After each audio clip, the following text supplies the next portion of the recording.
So now in this 9th chapter, Krishna starts to open up the topic, what he has to speak about, to the feeling a little chilly here. It's still quite early morning. He wishes to open up the topic to the spiritual realm. Having spoken extensively about our experiences of being eternal beings caught in this temporary world, now Krishna is going to speak about the eternal realm. And so this knowledge is deeper than what has been shared so far.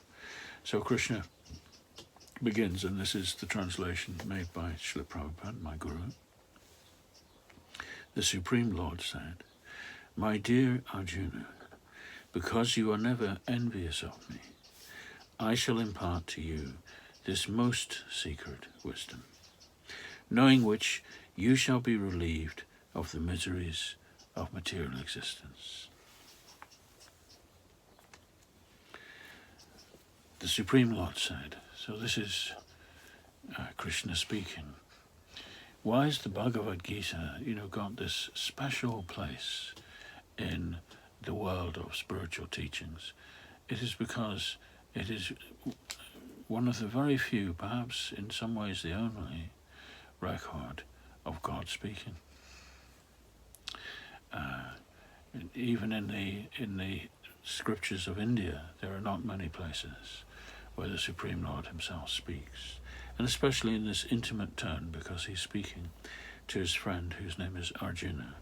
And he says, Arjuna, the reason I'm speaking to you is because, Prabhupada says, you are never envious of me. The Sanskrit word is anusuya. Sri Bhagavan Uvacha, the Blessed Lord said, idam tu te guyatamam.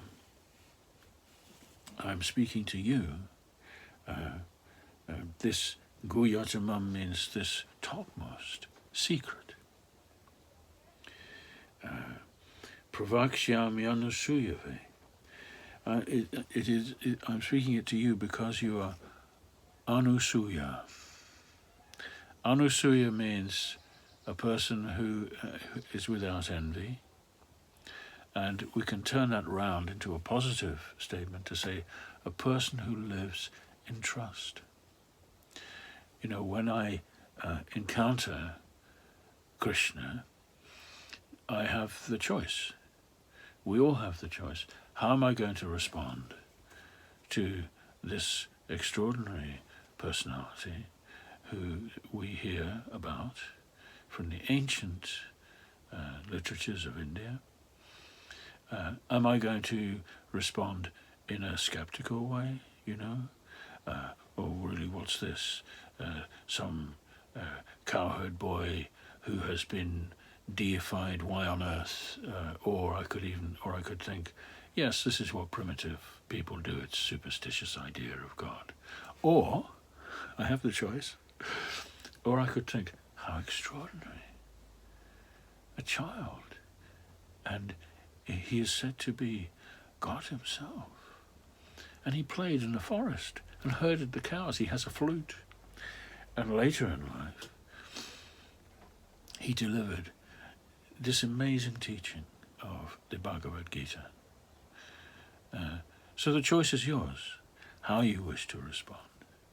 When I first encountered the voice of Krishna, I actually had, I guess this is not really an intellectual thing, I don't think it's an intellectual response, it's a response from the heart. So in my case, my instinct, my intuitive response when I sat down, first opened the Gita in the park, in my childhood home, Tunbridge Wells. I was in a sunny day in the summer. I got the book out of the library. A friend of mine said, "Oh, you must read Bhagavad Gita." So I got a copy, translated by, it was a partnership between Christopher Isherwood and an Indian Swami called Swami Prabhavananda.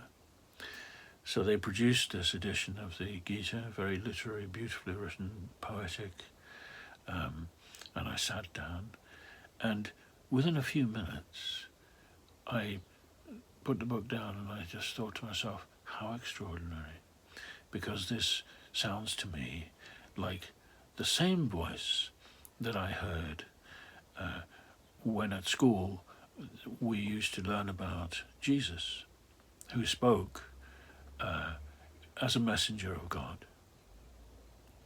And occasionally, it's not very often, I think, in the Bible, the actual voice of God is hardly heard, but there may be one or two places.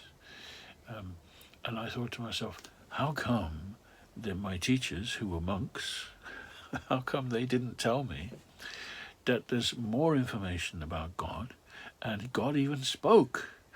And I thought, this is the voice of God. That was my, intuitive response to the Bhagavad Gita, and I have never encountered anything like it since. There are many amazing, wonderful records of teachings, spiritual teachings in the world over history, but Bhagavad Gita, for me, it is the voice of my divine creator, the one who controls the whole cosmos, who is present throughout all existence, and most importantly, who is my friend. And I thought, here is the voice of my friend. Of course, I couldn't claim I thought all those things, but I simply recognized this voice of love and wisdom. So Krishna says, Arjuna, this is a secret I'm now going to say. I've already spoken some secrets, many secrets in the Gita, but this secret is, he calls it Guyatamam, which means it's the topmost secret. And I'm speaking it to you because you are Anusuyave. You don't have this instinct of, doubting and skepticism and especially envy. I mean, some doubt is a good thing. It's not that we should be without doubt, because in seeking for answers and truth, one has to use one's God-given intelligence. But there comes a point where I can set aside my doubts. And Krishna does say in the Gita that, one who lives in doubt cannot be happy. So we must pray to come to that place of simply submissive acceptance, actually, of the way things are, of reality. It's a different, higher level of awareness where I don't seek to anymore. I no longer need to question everything. Questioning everything is a natural thing in the course of our journey. But once one comes to the realization that behind everything is this divine being who is my dearest friend. Once one comes to that realization, then the questions, in a sense, they fall away. And I'm just looking ahead in the fourth verse of this chapter, just to sort of, as a preliminary for what he's going to say. He says, by me, in my unmanifest form, this entire universe is pervaded. All beings are in me. All beings are in me. So, my whole existence is in Krishna. I don't need to worry. Everything ultimately is looked after. All I need to is trust.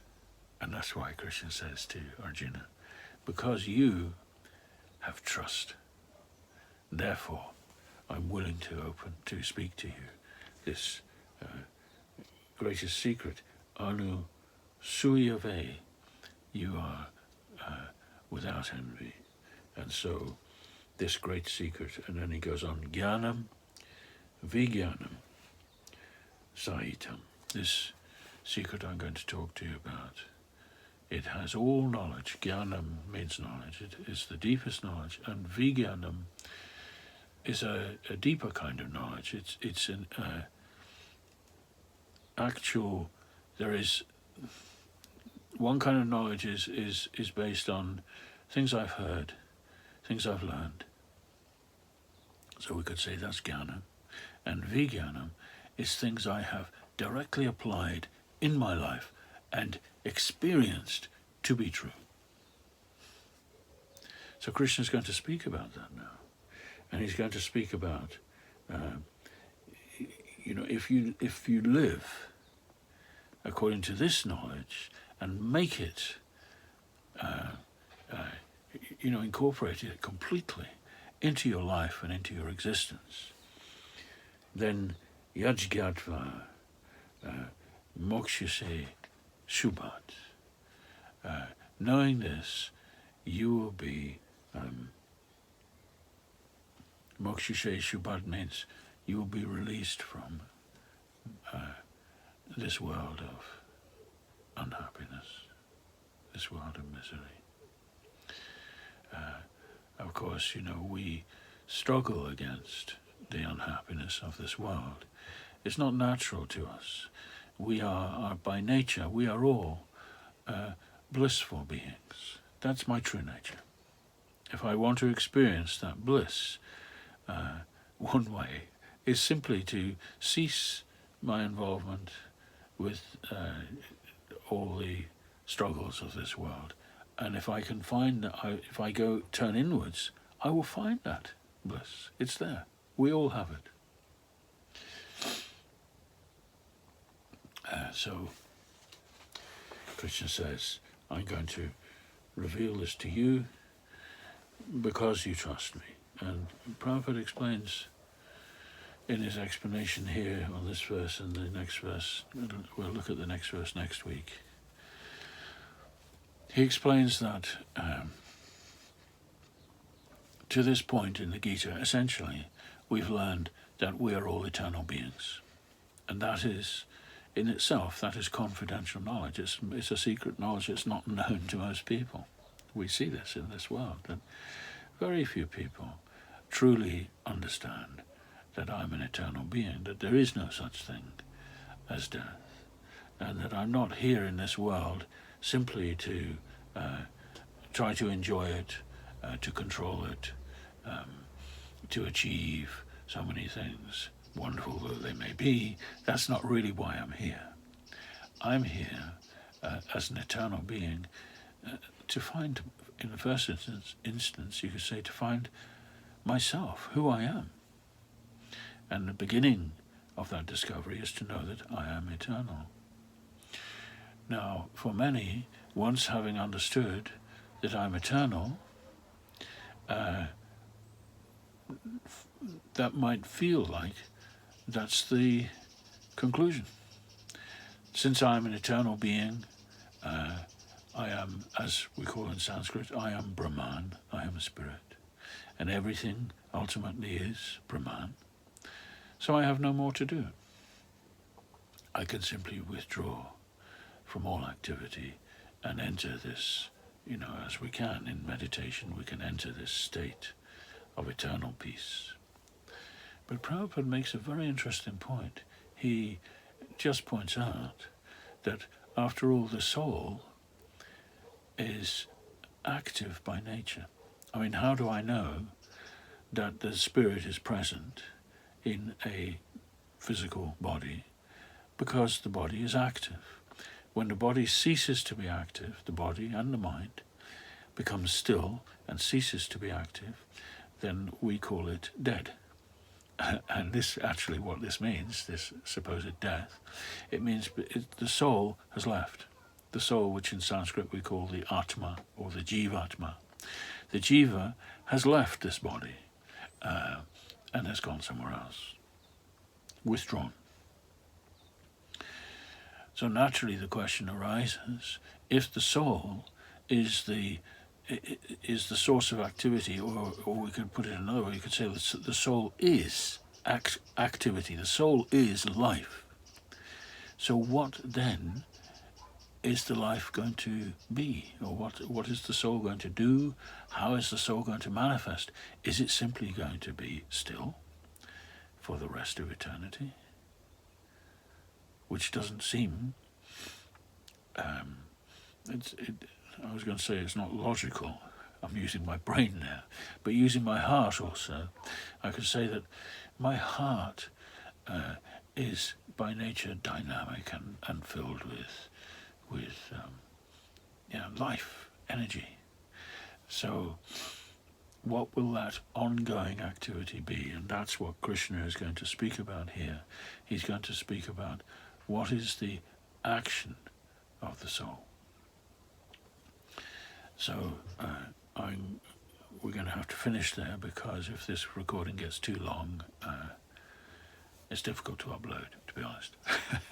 So this is part 2, and we've got an earlier part, and together this is the introduction to chapter 9, and I feel I would love to have another half an hour at least, but I'm going to pause here and look forward to communicating with you, perhaps on the internet through the week, and speak again next week. Thank you for listening. Hare Krishna.